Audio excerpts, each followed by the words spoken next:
Hi, I'm Amelia Robinson, the Columbus Dispatch's opinion and engagement editor. Welcome to Columbus Conversations. What is the future of Black history? In this program, the latest in our town hall series about issues important to this community, we're going to talk about the critically important issue of Black history. From critical race theory to the 1619 Project, I can't remember a time where Black history has been so much in the news, and we've talked about how it's going to be taught in the future. This event is part of the Dispatch's celebration of 150 years of service to Columbus, Central Ohio, and the rest of the state. Support local programs like this by subscribing to the Dispatch at dispatch.com/subscribe now. As always, we want to hear from you during these conversations, so feel free to put questions for our panelists in the comment section, and I'll be sure to get to as many as I can during the program. And what I mean that by that, just make a comment in the comment area, and I'll get to as many as I can. We're going to have one panelist join us a little bit later. That's Juliana Richardson from the History Makers, and I will introduce her when she gets here. But for now, we have Judson L. Jeffries, who is editor of Spectrum, a journal on Black men, and he's an Ohio State University professor of African American and African Studies. We have Kevin McGruder, who is an associate professor of history at Antioch College, Damika Witters, who is Chief Economic Equity and Inclusion Officer for Franklin County Office of Diversity, Equity, and Inclusion. So let's get down to it. You guys ready for a fun chat about history? Okay. So the first question is just the simplest. What is the future of Black history from your perspective? Kevin, why don't you take that one? Sure. What you said in your introduction, I think we're living in a fascinating time where 1619 Project has really brought forward in a pretty broad-ranging way the way that race has been infused in our country's history.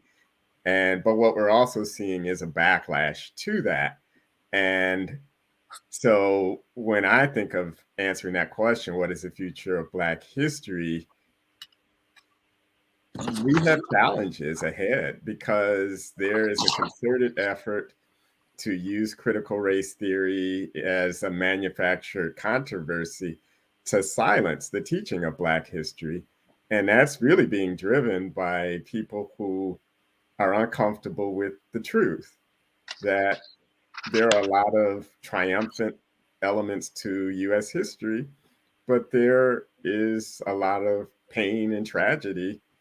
And as a person who teaches history at the college level, our students need to know all of that, because I've had students, when I'm teaching the U.S. history survey or the African American history survey, I've had students ask me, why didn't I hear about this before in high school? And so there's a concerted effort at the K through 12 level to silence our ability to bring those stories forward.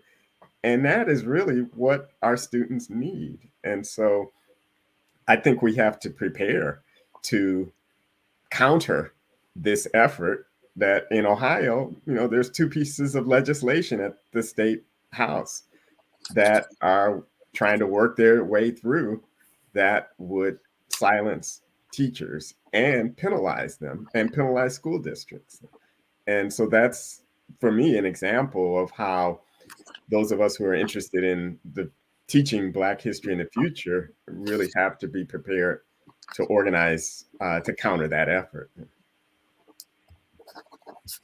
Tamika, from your point of view, from your profession, how has this whole discussion about Black history, how we're talking about it, affected what you do?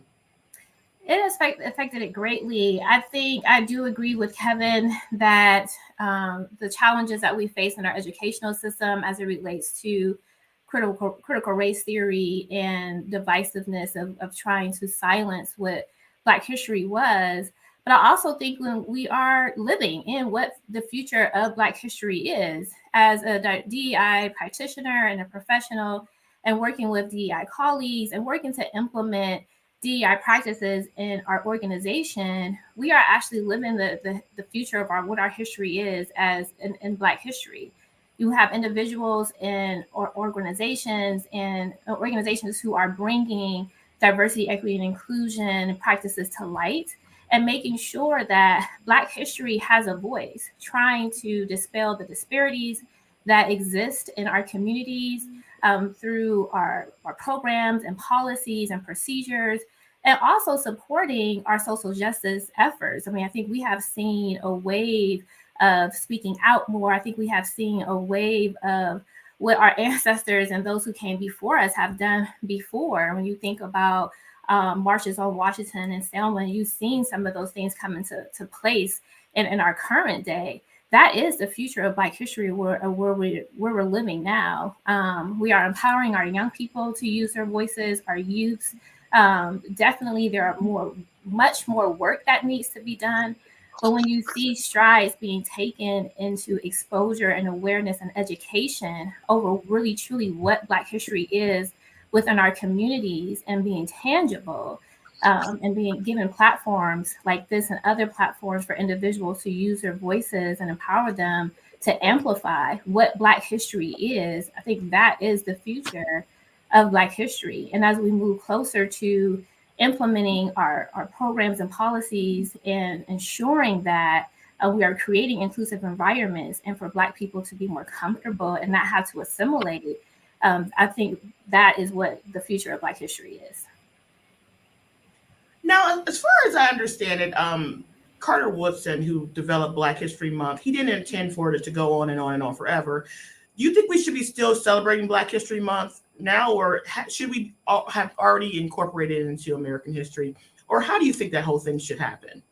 Obviously, Dr. Jeffries, you've written about this. You just wrote a piece for us at the Columbus Dispatch. What do you think about that? that was a nice segue, Amelia. It's not my first day.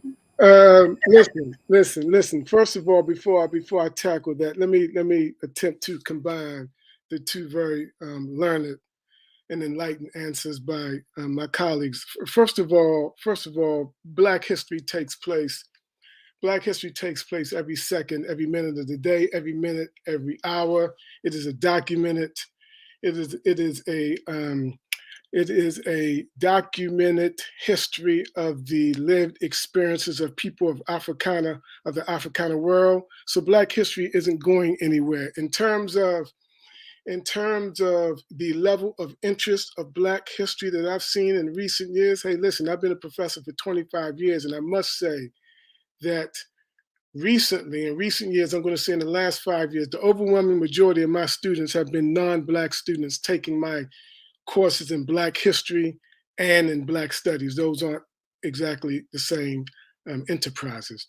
But there is a level of interest in the human condition that is people of the Africana world that I haven't seen probably since the late 80s and the 90s, when there was a resurgence in Black power theories about Black nationalism, and certainly since the 1960s. So in terms of Black history, what I've been seeing is promising. Hey, listen, we never witnessed the kind of urban uprisings, not riots, urban uprisings and rebellions of the past several years.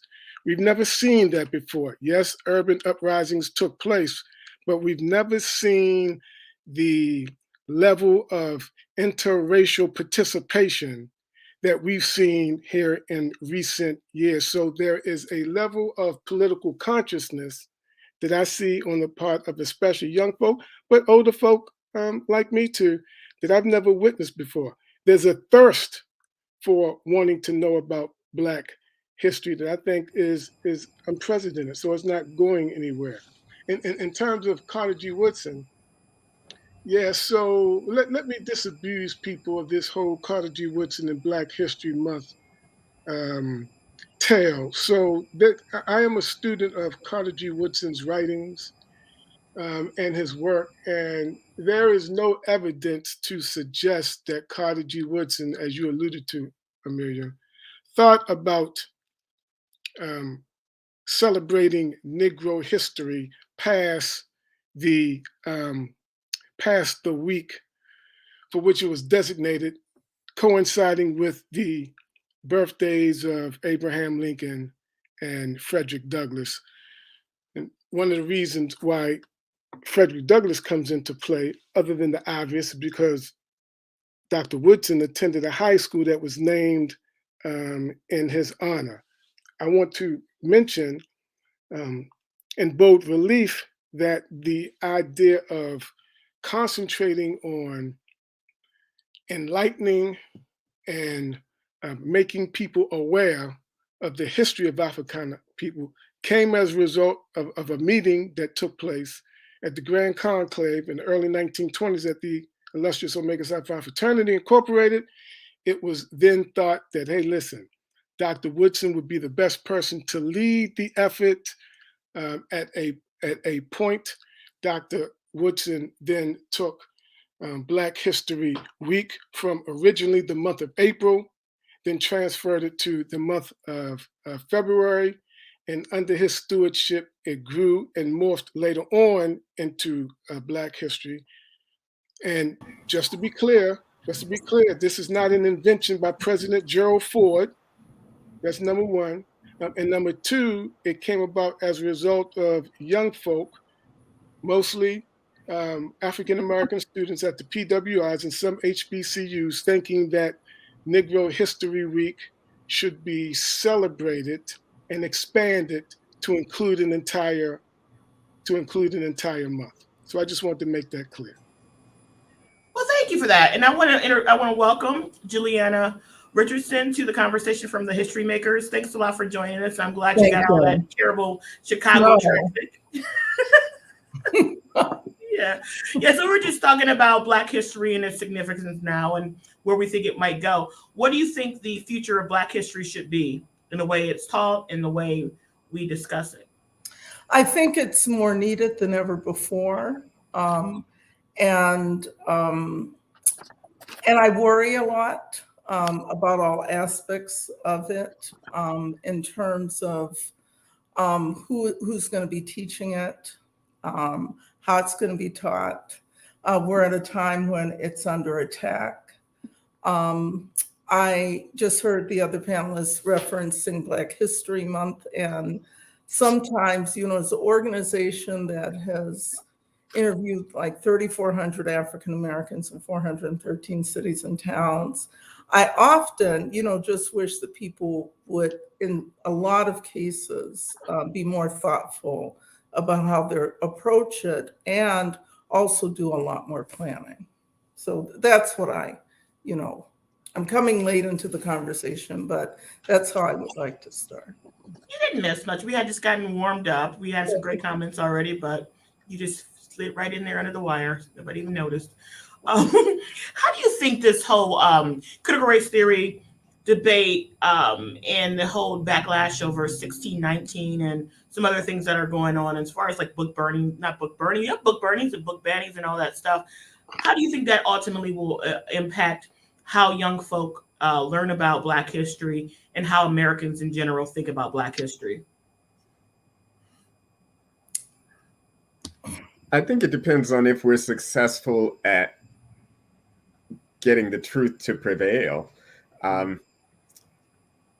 What my colleague was saying about both Black history and the need for it and the growth of the 1619 program, all of those things, and the 2020, white and Black people were in the streets, united in 2020. And what that did is it scared people who don't want things to change. And that's why they created this critical race theory controversy. And there's plenty of evidence to show that it's manufactured. And that's what I was saying earlier is we've got to continue to show that, but also bring forward the truth. Because if they are successful, then it's going to be very difficult at the K through 12 level in some states to teach Black history even as it was taught 10 years ago, let alone how we need to be teaching it now. So we all know that Black history is more than just slavery, but slavery is an important part of the story of America. Would you guys like slavery to be taught and other atrocities that have been committed, not just against Black people, but also other brown communities, people of color? How should we talk about these things? Well, I would like slavery taught in a truthful way. Yes. I mean, that's what I would like it taught. And I think, I often say that in some respects, the Black community and the white community have acted in unintended complicity to cover up this rich history. White people don't want to feel guilty and Black people don't want to be ashamed. And, we then have a very, understudied, because it's not only just, I don't think it's just in slavery, and that's another problem. We don't know about, and this is why the 1619 Project came in, but we don't know about as much about the 17th, 18th, 19th, 17th and 18th centuries. And then we really, really need to know about Reconstruction, because with those, then we'll have a better view, but it needs to be a truthful approach to it. And not out of fear. And for some reason, this country has a lot of problems with it. Okay, you want to go, Tamika? I'm sorry. No, I was going to say, I agree that it does need to be a truthful approach. But I also do think it needs to be some connectivity of how slavery and how forms of oppression continues to exist in our world today, and how those traumas and oppression are still connected to the mindset of slavery and continue in our activities day to day in our world today. So while truth does need to be taught in our history, there also needs to be a linkage to the connection to how Black people in America are currently treated today, and how traumas play a part in all that we do in our workplaces, in our communities, how these ideas of oppression still play a part, and very much a part of our lives today. How should that be taught, though? Like, what would that look like? I think, Amelia, that it is important. First of all, wherever there are people of African descent, there are going to be challenges. I can't think of a people that have encountered challenges, travesties, and tragic moments, and rose above them than people of African descent. So wherever we are, there are going to be challenges to our very existence. In terms of slavery needs to be taught just like everything else that pertains to people of African descent, in a way that reflects our cultural, geographical, and economic heritage. One of the things that I try to do in my courses, whether it's about slavery or any other topic that existed in antiquity, is I try to relate what took place years ago to what Black people are facing now. So, one of the things that I talk about in my classes when the subject of slavery comes up,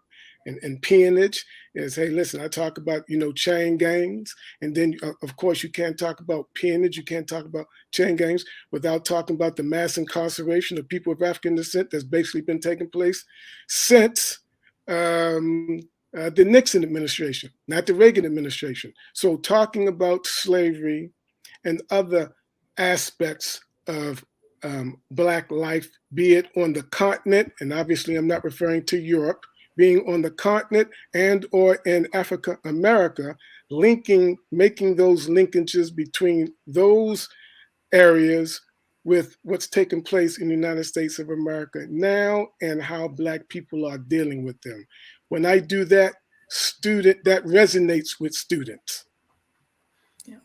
And I think in terms of when I teach African American history, so African American history books are structured differently now than they were probably 30 years ago, that they don't begin with slavery. They begin in Africa, where we were centuries before. And what that allows students to understand is that these were people, they came from complex cultures, They had faith beliefs that had nothing to do with Christianity, but were just as complicated. They had governance systems. They weren't all kings and queens. So sometimes there's a romanticism that goes with that. They had class structures. They had a form of slavery, most of them, but it was not chattel slavery. People could become part of royal families who were born into slavery. And so it's different, but it does help us understand. So this is the shame that Sister Richardson was referring to, is that African societies did play a role in trading prisoners of war that they got to the Europeans. They didn't know where they were trading them to. And then they got caught up in it because they ended up in a situation where they were either going to enslave somebody or be enslaved, because the Europeans gave the Africans guns so that they would go to war with each other to get prisoners of war. And so that helps. I think it helps our students understand, no, it wasn't because we were weak that we became enslaved. It was because we were facing violence and terror, and being enslaved versus being dead is why we're here today, because our ancestors made that choice. I want to jump in on that a little bit more too, because I grew up in Newark, Ohio, which is just, I live in Chicago now, but I grew up in Newark, Ohio. And a lot of my motivation, so Kevin, the history that you talk about that you're teaching, that was not the history. So there were only two things I studied, and I'm probably the oldest one on the panel about Black people, and that was slavery, and you would see people shackled and bowed over, and George Washington Carver. And as a 9-year-old, my brain could not compute that white people were saying that he could have done all those things with peanuts when all we had been were slaves. And it was my research when I'm a sophomore at Brandeis University that I have, this epiphany. But I do want to also say that I did not know the Black history that was really around me, because the sixth president of the country of Liberia was actually born in Newark, Ohio. He was gathered up. He was born in 1815. And they gathered up at some point when he's a young boy, they gather up all the Black people and tell them they have to leave town by midnight. And that had a profound impact on him. So when there is the Black back to, Africa movement, he migrates back to, he's one of the people that go to Liberia. He goes to Liberia. He is looking for money, so he cuts a deal with Great Britain, and then he comes back and they're like, he's dead.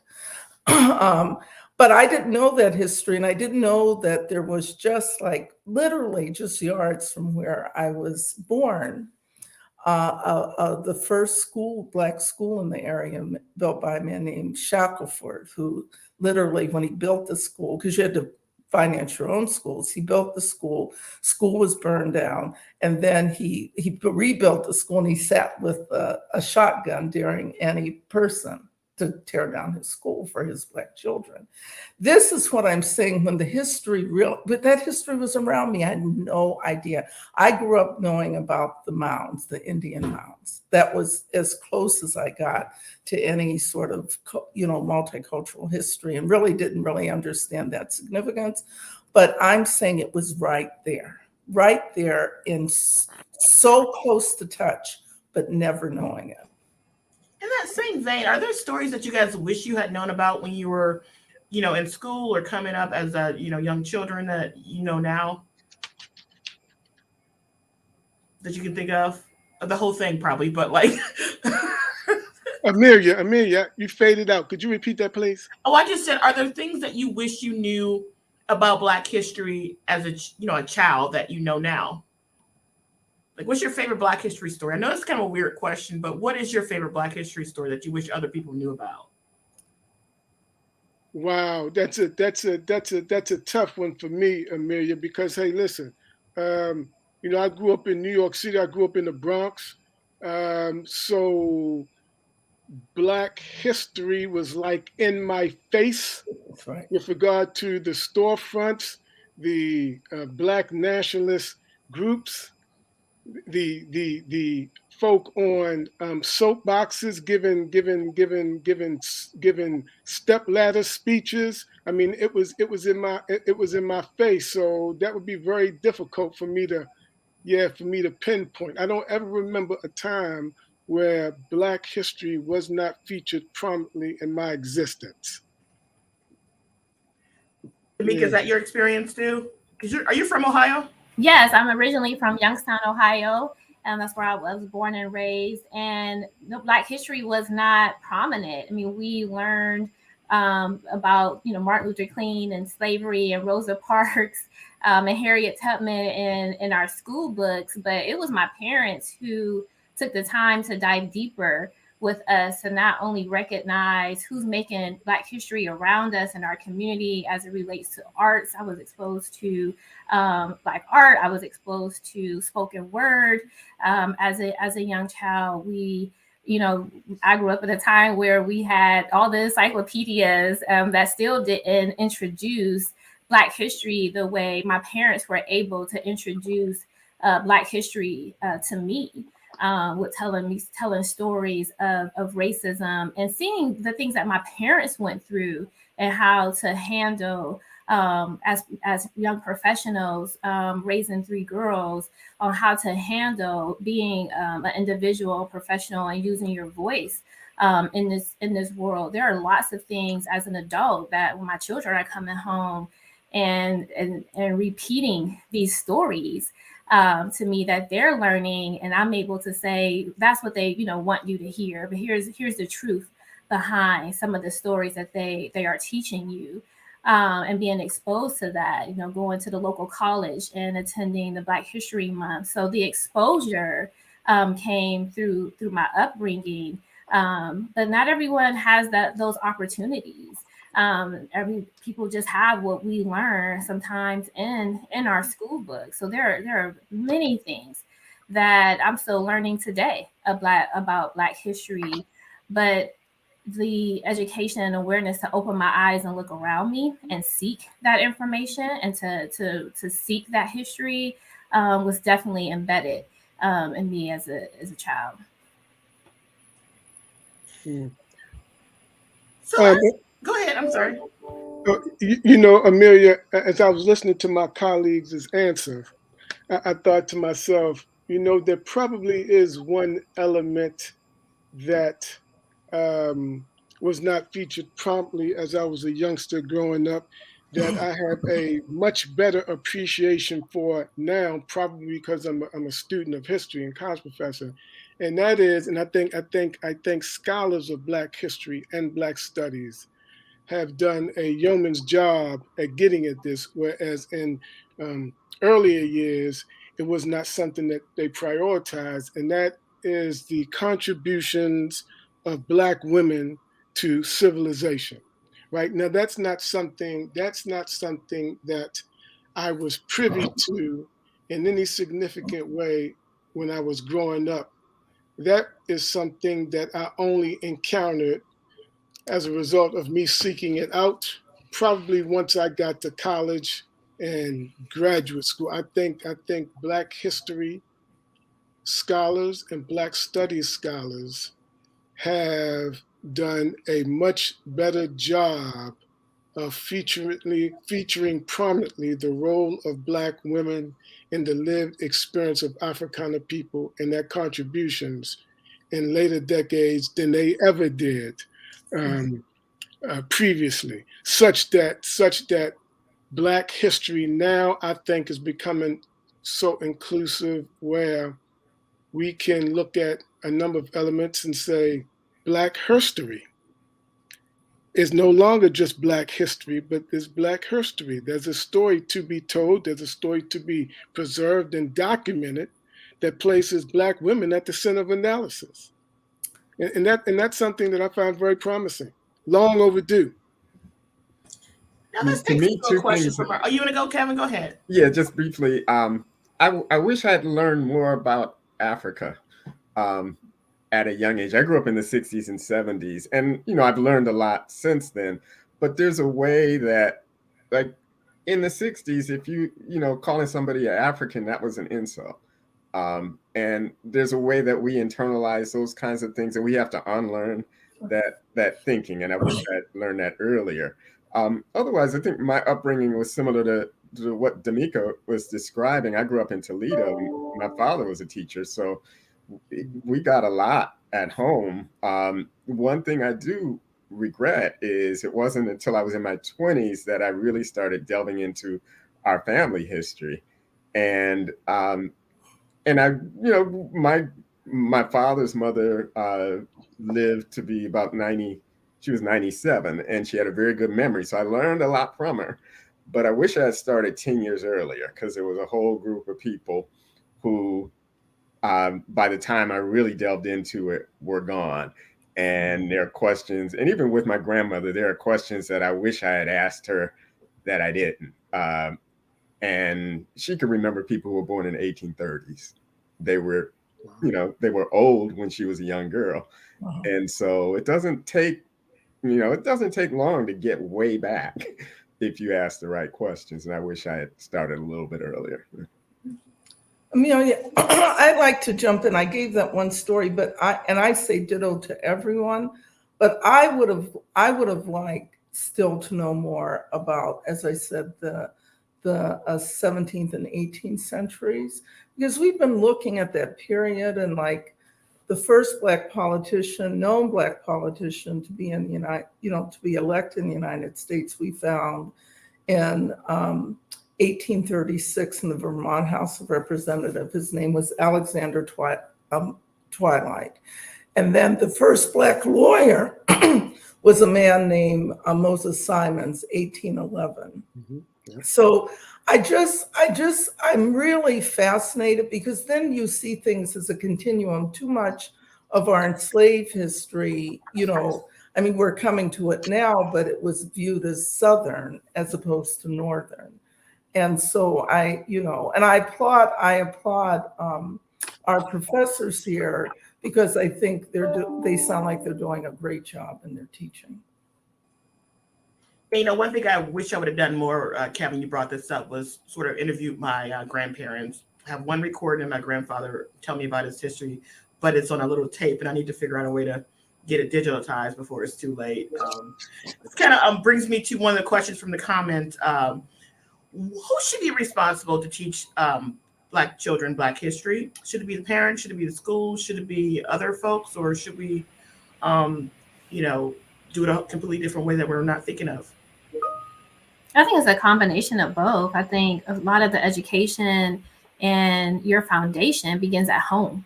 What you are exposed to, what you are aware of, and it should be a collaborative effort in the education system with children, with the teachers and parents. But I definitely do think it begins at home.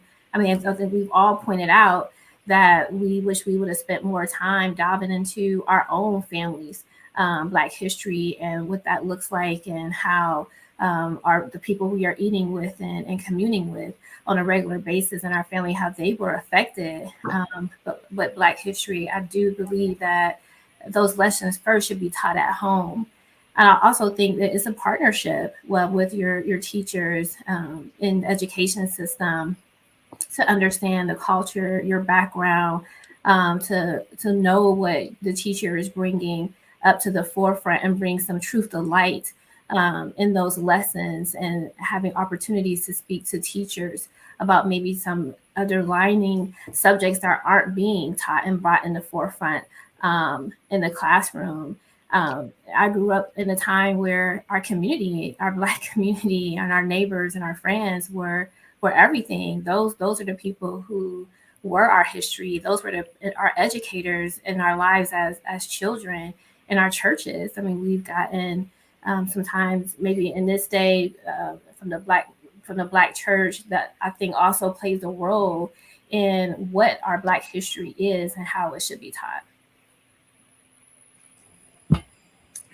I also think that we should remember that white children need Black history as much as Black children, maybe even more. Um, and to pick up on what D'Amico was saying, and this is what I've been, as I've talked about critical race theory, people don't understand. I think some people who don't teach don't understand that it's a cooperative effort. And this notion that in teaching Black history, our intent is to make white children feel ashamed is just nothing could be further from the truth. Um, Antioch is a predominantly white school. We have a substantial number of students of color there, but I'm teaching to everybody. And white children need to know this and need to understand it. And a lot of them are curious about it. So those children who were out in the streets in Yellow Springs week after week during Black Lives Matter, they know something about it already, but I know they're interested in learning more. And that's something that I think is forgotten in this, like this whole controversy, that everybody benefits from this, not just Black children. How do you think those whole protests are going to be remembered in history, Kevin? I agree with Dr. Jeffries that they are going to be a high point. I think, where they talk about the March on Washington as a high point, there was 250,000 people out on the mall in 1963, but there's been nothing comparable in terms of street protests in a coordinated fashion at the same time. I'm not exaggerating. In Yellow Springs, we're a town of 3,600 people, predominantly white. There were a group of young women of color every Saturday for about 26 Saturdays. They had rallies right in the middle of town, and those rallies were followed by marches through the streets. And it was Black and white people in those marches, more white people than Black people, because that's who lived here. And I can't think of another time, like if I look back at other protest periods, when you get that. And so I think historians are going to really delve into that. And I think they're going to make that link between what we thought was going to be happening and what we're experiencing now. That those youth were optimistic about being able to make change, and the older people are trying to shut them down by these bills, and they're responding to that because they're afraid of change. Amelia, can I jump in for a second? You certainly can. Yeah, so Dr. Magruder's points are spot on. I want to augment them if I can. So he talked about the town in which he lives. Hey, listen, so I'm assuming that our listeners I'm assuming that they are aware that, hey, listen, some of the more impressive protests took place, and this is a point that relates to what Dr. Magruder was just saying, took place in the city of Portland, the largest major white city in the United States of America. Second, of course, would be Seattle. Portland, as far as I know, during my lifetime, has never had a Black population that was more than 6%. Yet, when you look at what took place on the streets of Portland in the wake of the public execution of George Floyd and the reckless murder of Miss Breonna Taylor, what we saw we had never seen before, right? We saw thousands of people take to the streets for 100 consecutive days. And the only reason why the protests were interrupted was because, if you remember, there was a period in time last year, somewhere around the summer, where the air quality in the West and Pacific Northwest regions of the country was so bad that they advised people to stay in the house. Other than that, 100 consecutive nights, and they took a night off, then came back and continued. The overwhelming majority of those folk, and the reason why I know this is because I have colleagues and friends, one of whom was the co-founder of the Portland branch of the Black Panther Party back in 1969, who gave me basically nightly updates of what was happening and sent me tons of photos. And the overwhelming majority of the folk on the streets of Portland were white. So to augment Dr. Magruder's point, we've never seen that before. We've never seen that before. And in terms of your question, Amelia, about who should teach it, if you don't mind, let me take your question and apply it to higher education. I don't know if Dr. Magruder and others have encountered this. But so since George Floyd and Miss Breonna Taylor were killed, all of a sudden we see an influx, we see an interest on the part of college professors who don't look like me, who've never studied the subject of race, never took a class from a Black professor, never studied the history of Africana people, submitting proposals to teach courses where Black people are put at the center of analysis. So at the Ohio State University, for instance, we are creating a new GE, general education. And one of the themes is race, ethnicity, gender, and diversity. And a number of the courses deal with what? The Black human condition. And you got folk who've never studied this in graduate school and or undergraduate and never were interested, who are now crafting proposals to teach these kind of courses. I don't know about you, Dr. Magruder, but that makes me nervous. So when Amelia says who should teach it, folk who are knowledgeable about the subject matter, and folk who are qualified to teach Black history.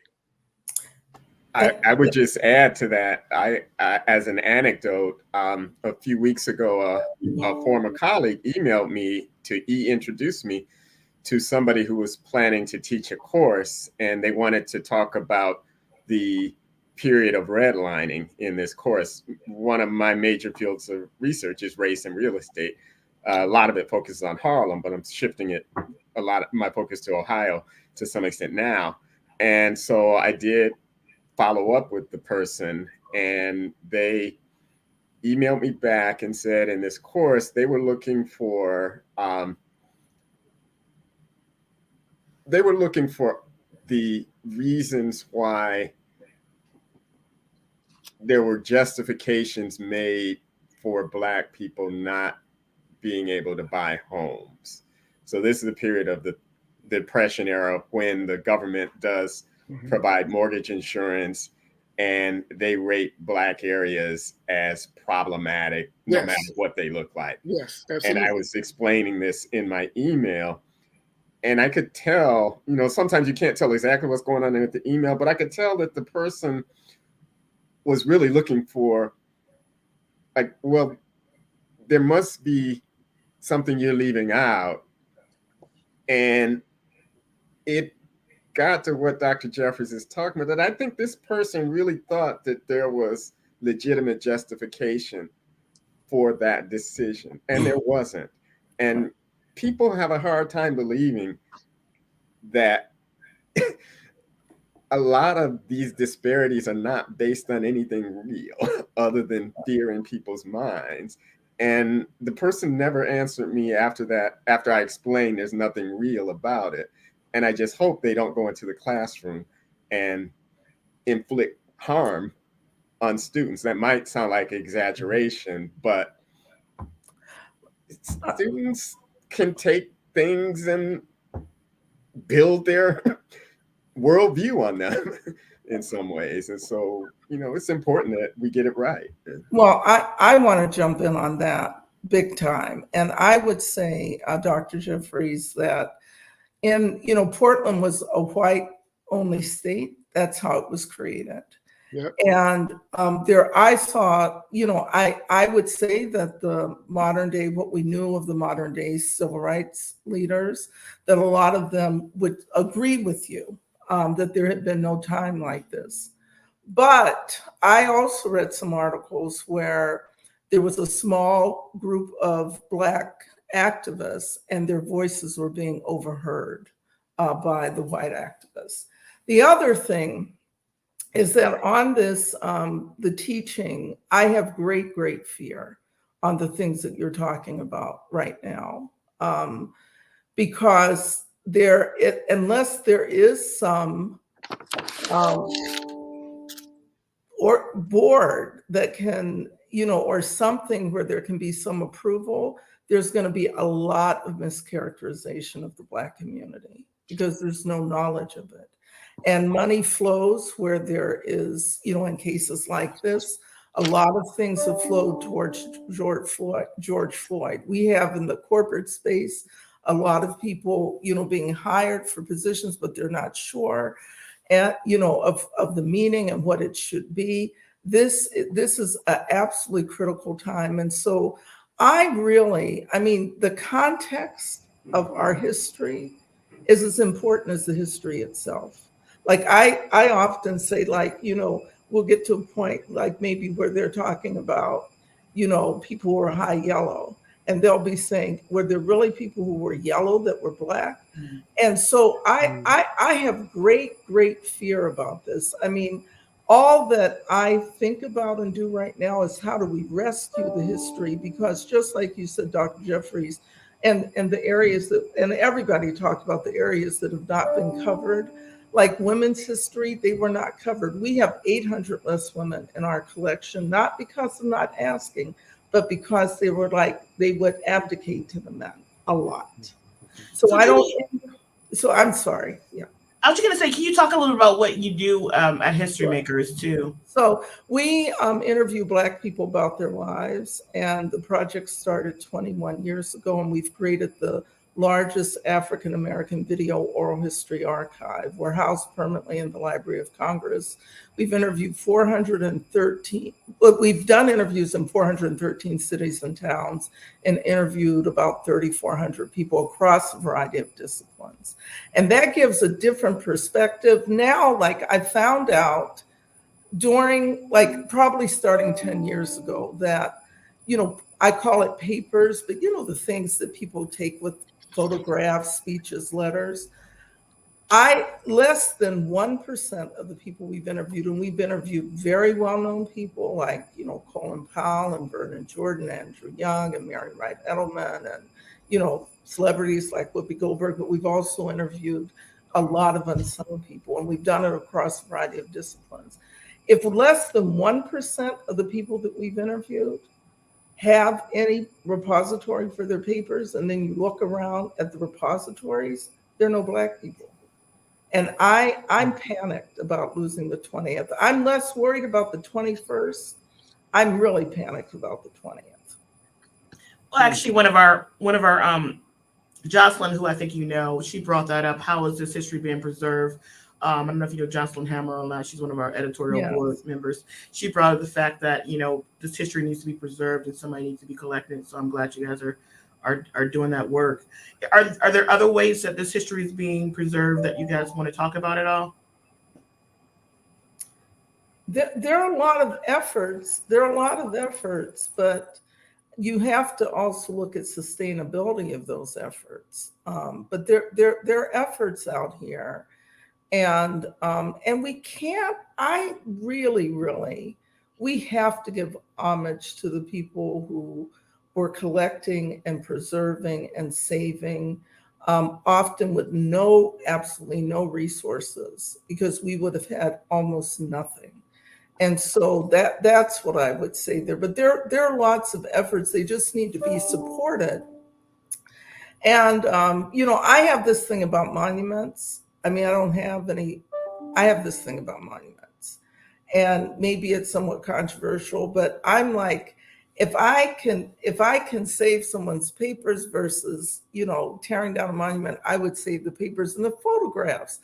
Think about all the Black photographers. Where are their photographs? We talk a lot about the Johnson Publishing photographs, but where are the photographs? Like at the Dispatch, how much of your collection documents the Black experience and is preserved? Mm-hmm. I lived in New York for 30 years and was a member of Abyssinian Baptist Church in Harlem. And there I was part of a group of volunteers that church was founded in 1808, but in the 1980s or 1990s, there was a renovation going on, and they found documents all throughout the church. And the pastor approached us because he knew we were interested in history, about collecting them and bringing together archives. and that's what we did. And the church had resources, so we were able to hire a archivist to process those and create finding aids. And it's a big church, so as volunteers, we were able to do that. But I belong to a much smaller church now, and we have some archives that members have been putting together for years. And so it is something that we have to do. Otherwise, historians don't really have a lot of information to go on, and churches are important community institutions for that. In the 90s, the Lilly Foundation was doing a lot of support in that area. I'm not as up to date on who's doing it now. Also, most areas, there's a historical society in the community. And so often when people die and they're cleaning out the house, there are things that go in dumpsters that are treasure troves.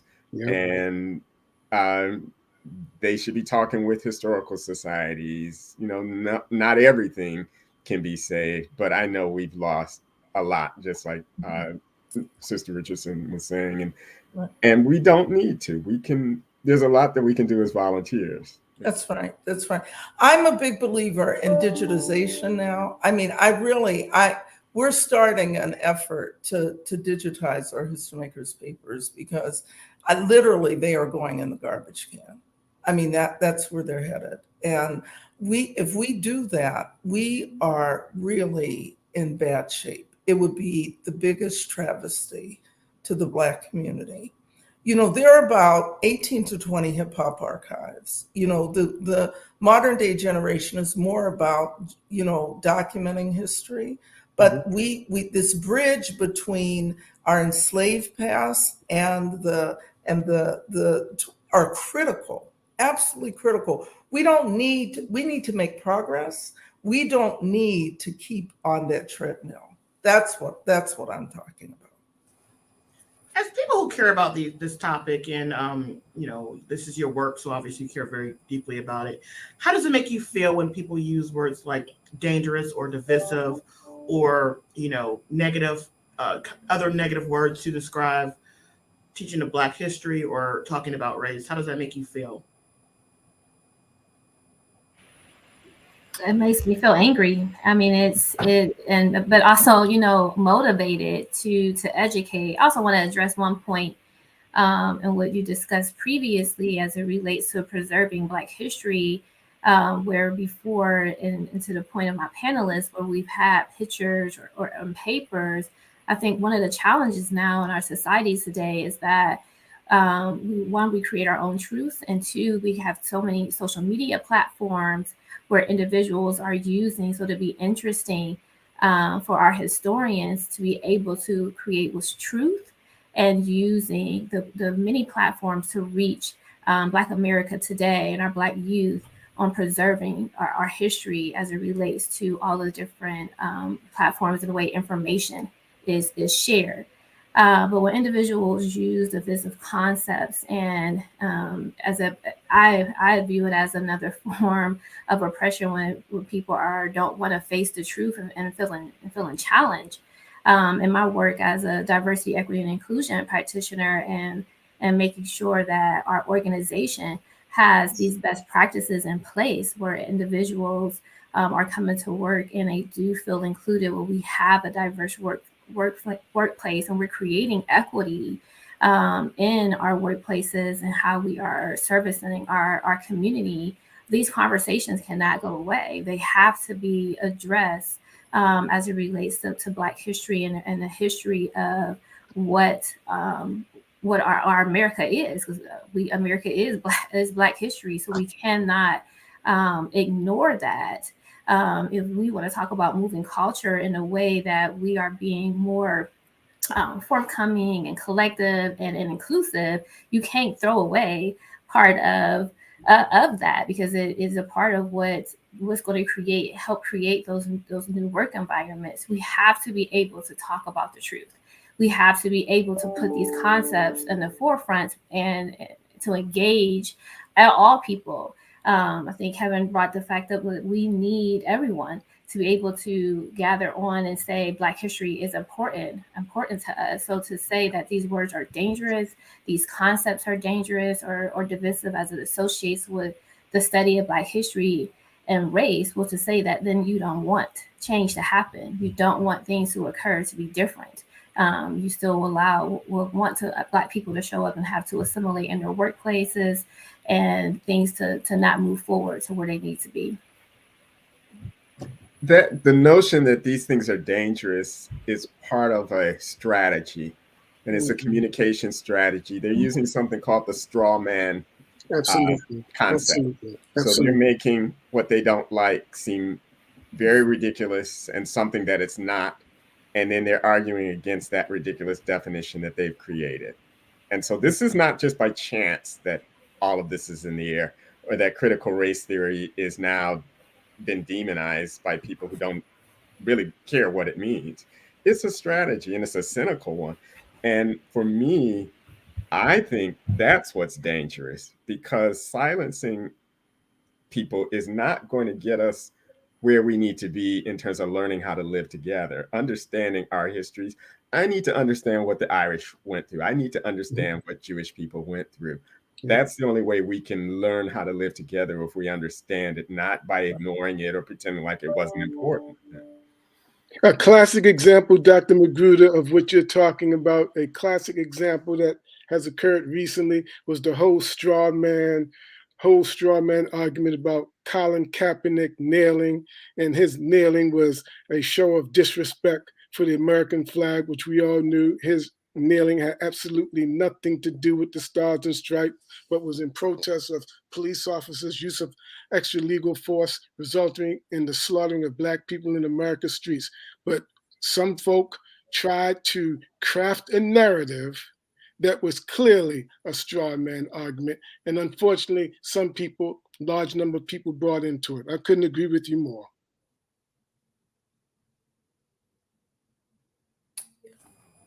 What you want to say to the Juliana? Well, no, I mean, I say ditto to all of that. I mean, but there has been historically a divide and conquer, and I'm really hoping that we can join forces. We, in many ways, if you are talking to a Black person, often like within, 3 seconds, you found connections of some sort. And I just wish we could do that, because that it is a dangerous strategy. And I think, but what is, even if we fall into it, because there has to be, in many ways, a collective will to make change. And all of us on this call are lovers of ourselves and lovers of our history. And I think collective action is really, really important at this time.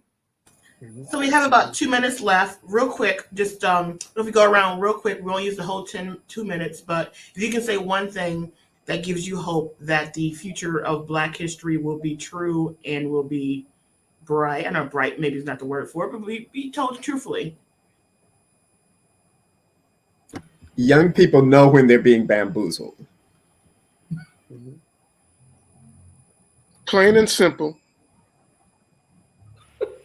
What I've seen over the past several years is very promising. I see a level of interest among non-Black people and non-Black people in Black history that I've never seen before. I don't see this interest abating anytime soon. I think Black history is in good hands in terms of, hey, listen, the fact that we have haters out there and folks who call certain aspects of Black history divisive, those forces have always existed. They aren't going away anytime soon. But at the same time, hey, listen, Dr. Magruder said young folk know when they're being bamboozled, and as a result, the marching doesn't stop. What gives me hope is our community leaders. We have elected officials, we have organizations that are continuing to bring Black history and the needs of our Black community up to the forefront and making sure that those disparities are addressed. We have programs, we have policies, we are supporting our Black businesses and our community to ensure that our economic wealth and growth is continuing here in Franklin County.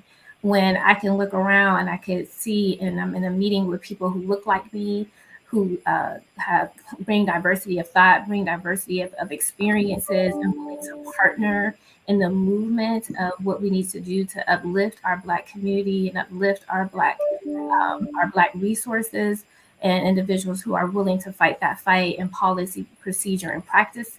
That gives me hope. And I want to say that at the History Makers, we want to be relevant for the child who's not yet born.